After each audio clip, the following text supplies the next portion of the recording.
Ashama akkam jirtu kabajamtoota daawwattoota AMN Plus. AMN Plus irraa qophiin qora sammuu keenya eegalee jira. Egaa qophii keenya qora sammuutiin akkuma kanaan dura gaaffilee bashannansiisoo fi bohaarsoo qabannee dhufnee jirra. Har'as namoota waliin turtii taasisuuf qophoofneetu kan jirru. Isinis mana keessan teessanii filannoo keessan AMN Plus godhachuudhaan haga xumura sagantaa keenyaatiin waliin turaan affeerraa keenya gara sagantaatti ceena.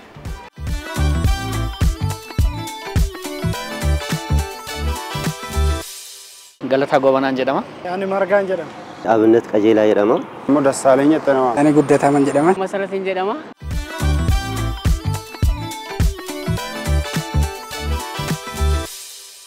Hajam nuti mana tokko keessa jirta. So mana sana keessaa ba'uu fi balbala sadiitu jira.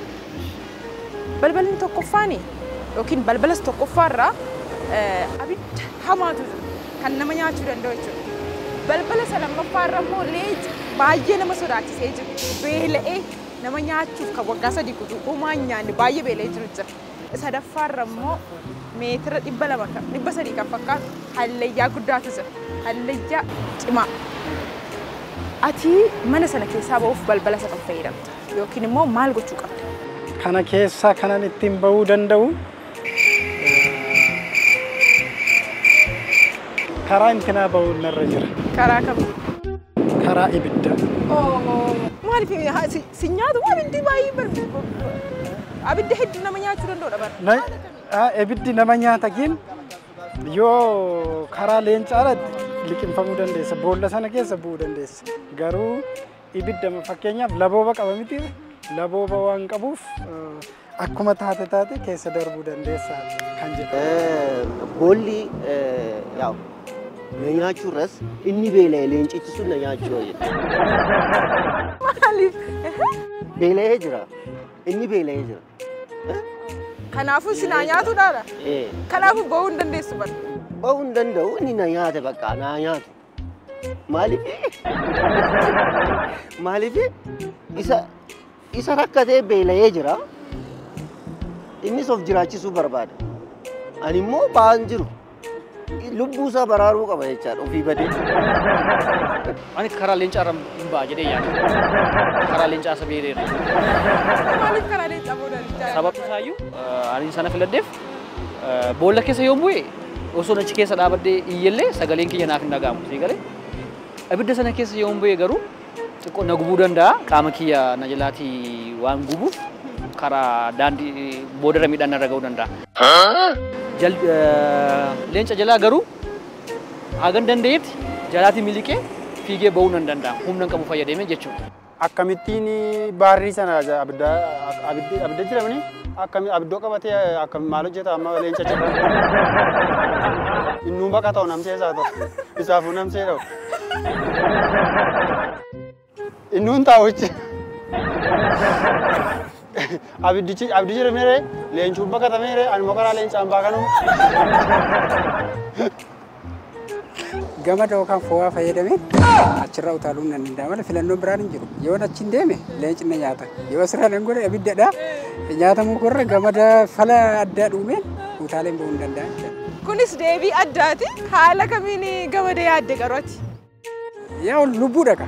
Lubbuu waan ta'eef na mudatee hin beeku. Akkuma tan tilmaama. Tilmaanti. Yaa boolichuma keessa buutee amma yeroo nuuf achuma keessa teessee eegda kaa. Ibiddaan gubachuurra leencaan nyaatamuurra.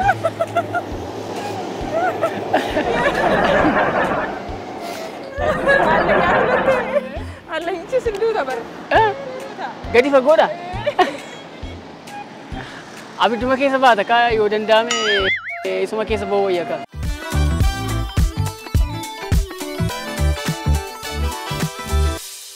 Umuriin caalaa 46. Kan ilma isaa immoo 66. Kan caalaa meeqa? 46. Kan ilma caalaa immoo meeqa? 66. ta'us. Akkamitti ta'e kun? Caalaan abbaadha. Ilmi isaa immoo 66. Ilmi isaa immoo 66. Akkamitti ta'e? Gaafichi satina gaafatte hin deebichuma deebisisi gaafachuu barbaadam deebise. Caalaan 46 ilmi caalaa immoo 66. Bara fuggisoo ta'e malee akkamitti. Na rakkisa ammatu 99 waliin galagashaa 66. Kuni afurtu faalleesse waan ta'eef na darbi kana. Ammatu 66 ta'e ilmi 66 ta'e abbaan 66 ta'e ilmi 99 ta'e galiin gashamu wal fakkaatu jarri. Amma garuu afurtu na rakkise galagashuu hin dandeenya. Kanaafuu na darbu. Na darbi. Kan abbaatu caala.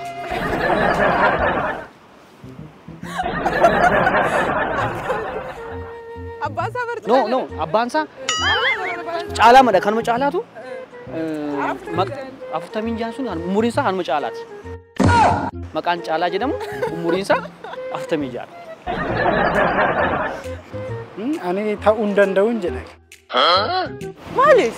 Akkamittiin ta'are abbaatu hangafa asitti immoo ilma darbee caale bira darbe. Kanaaf ta'uu hin danda'u hin jedhe.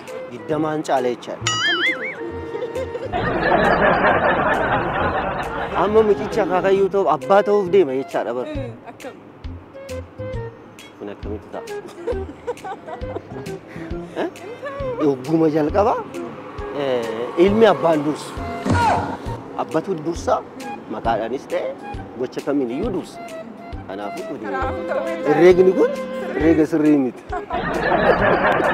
Ana akkam beekutti ilmi abbaan hangafu. Faallaa ta'ee jechaadha.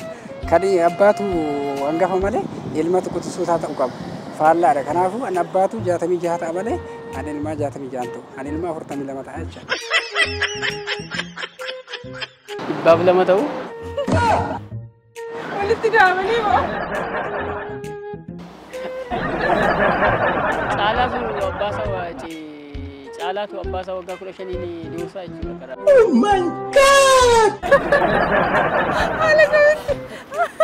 Ilma abbaa dursaayi? Kaalkuleeshinii rooboo tokkos ta'a.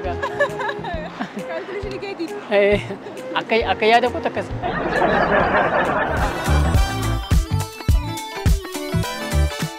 Kami shunkurtaa kana kam nyaata kana hojjettee beektaa?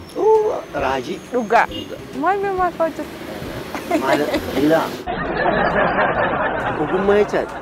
Ogummaa nyaataa kan raajii haadha manaa kiyyaa fuunatu hojjeta. Dhugaa. Gaafa shunkurtaa fa'aa qoccistu akkasumas gubee fa'aa yeroo beeku as jala fa'aa kaawwattee beektaa laatti qoccistu. Laa. Haadholii yeroo kaawwatte. Hin dhaga'e beektaa. Yogguu ishiin nama gubuuf kaatu jedhan kas kutanii gurrarra kaatu jedhan. Akka hin gubnee fi akka ijaan gubne jedhu. Sirriisti fakkaata attamantaa? Yaalee ture sirrii miti.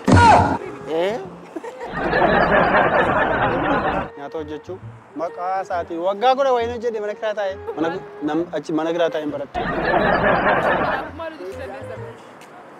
Waan maqallaalii si hojjedhu waan dafee bahu inqulaalii si hojjedhu ibsiisa dafee bahu. Gurtii gaafa qoccistu gubeen beekuu jake? Inguba garuu akka hin gubnee fi yoo hin miicaa yoo hin qola isaan godhatu. Maaliif qola isaa as keessa godhattame?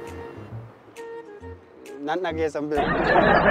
Maaliif akka hin gubneef garuu maaliif akka hin gubneef garuu namni maalirraa akka ka'e argate saayinsistii isaan beeku. Garuu samantaa? Irra guddeessa garuu samiicamtu nama gubsiisu. Malee inni kun yaa reeriidha. Parsantii 100 keessaa yoo baay'atee 45 waan guutuu natti fakkaatu. Yoo bishaan itti natti garuu argeera waan ta'eef utuma bishaachaan miicattee garuu hin godhin akkas. Akka isaan hin gubneef jechuun agiji isaanii suni akka isaan gubne isaa imimmaan akka isaan irra gadi. Akkas godhe beektaa? Anillee durii akka qofaa kiyya waan muruuf amma itti bareetiin jira. Nan boosisu amma nan boosisu. Dur kan na boosisu shunkurtii fi rakkina haadholii ture. Amma garuu waan an bareefis inni illee nan boosisu naan amma ta'u jechuudha. Garuu itti amantaa hin dhiisisa jettee yookiin gubuun sana hin dhiisisa? Loojikaalii miti kun normaalii garuu akkanumatti suma jecha masa itti baraniitu bartee dachaa malee ajiroon loojikaalii natti fakkaatu. Akka ijaan gubneef jedhama. Si mudatee beekaa sin piraaktikaalii yookiin sirrii miti? Yaa kuni yaada malee jalqabaa shunkurtiin sun ijarra jira miti gurrarra jira garuu akka walii galaatti yaada amma akka atitti amante ta'uu danda'a wanta jedhama. Si Namudate ragin na dhiisisne. Yaa mala aadaati. Aadaa namoota tokko waan akkasii jedhe. Jalqaba waggaa shunkurtii elementarii yookaan askuulii faggaan jiru waan akkeenaa jedheen imimmaan nama buuse waggaa hojjetan jechaadha. Sababa kanaaf imimmaan yoo waan akkeenaa wagoote imimmaan sin buusu jennaan namarraan dhagahe. Hawaasa naannoo irraa jechaadha. Dhagaheen gurra keessa jalqaban godhaa shunkurtii waggaan kuturan gubu jechaadha. Itti amantaa jechaadha. Nan amana.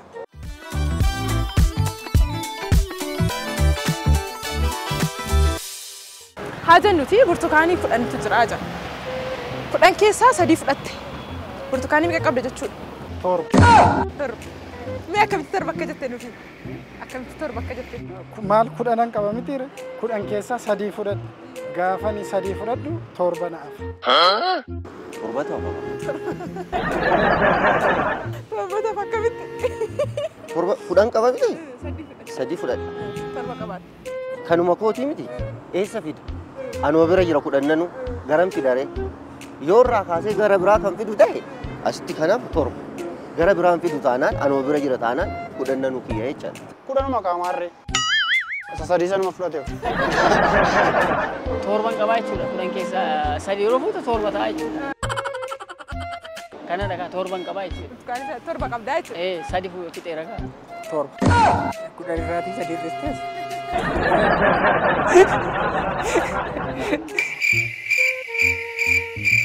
Torba.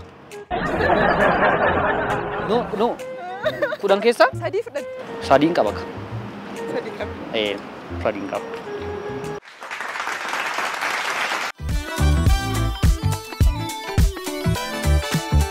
Ijaarsi hidha laga Abbayyaa mee iddoo kamittidha kan inni hojjetamaa jiru? Abbayyika. Akkam? Iddoo sana miti. Hidhaarsi ijaarsi hidha laga Abbayyaa. Abbayyirra ta'ee bakka na jalaa badee. Naannaan isaa Beenishaangul Gumuuzidha. Iddoo addaa garuu adda baasee hin beeku. Mee yaalime calaa tokko si laadha. Yaa iddoo gaanillee gadi bu'ee hin beeku. Iddoon adda achi naannaa sana jiranii kamashiin jira, Asuusaa maal minaan. Sana keessaa isatti fakkaatu. Asuusaa maal? Asuusaa. Jala ta'inaa eemayyaadha garuu maarree Asuusaan godina sana waan ta'eef. Beenishaangul Gumuz keessatti naannoo maali aanaa kamishee moo Beenishaangul Gumuz keessatti ijaaramaa jira. Naannoo aanaa kamishee moo Naannoo Beenishaangul Gumuz keessa gubaa bakka jedhamutti. Naannoo Beenishaangul Gumuz bakka gubaa jedhamutti kan inni hidhamaa jiru. Ji'a fulbaana kana eebbifamaa jedhamee abdiitiin eegamaa jira. Nus abdiitiin eegaa jirra.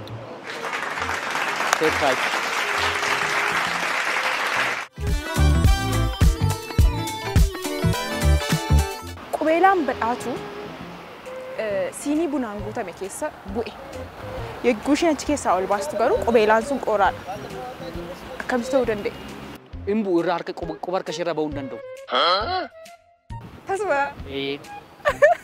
Waadaa waan seentuuf waadaan immoo Irraan bu'u. Abbaa warraa jituutti godhatee qaamni biraa jiisuu hin danda'u.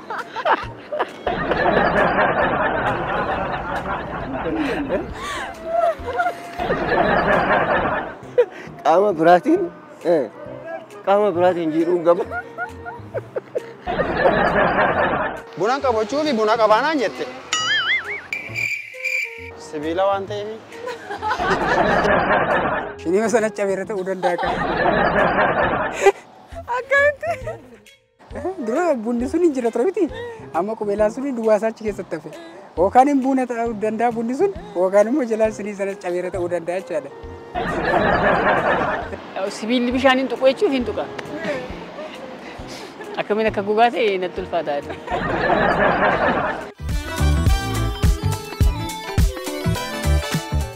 Wanti ati liqimsuu dandeessu innis liqimsuu danda'u maal?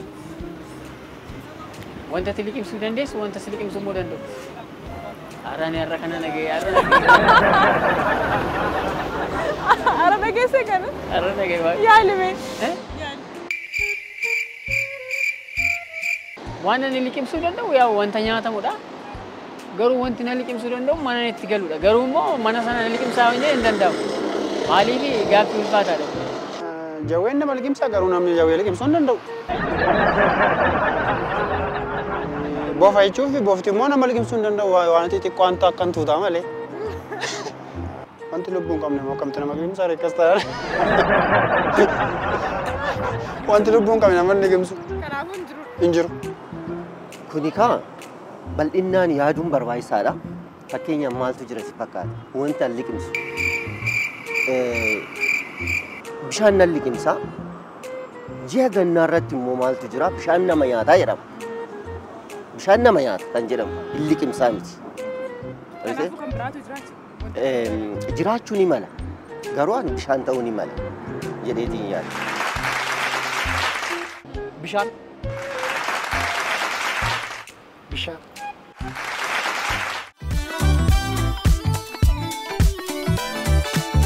Egaa kabajamtoota daawwattoota keenya kan daawwachaa jirtan AMN Plus irraa qorii dilbataatiin qophii qora sammuu keenyaati. Egaa qophii keenya guyyaa har'aatiin haaluma ilaalaa turtanii namoota waliin turtii bareedaadha kanan dabarsaa ture.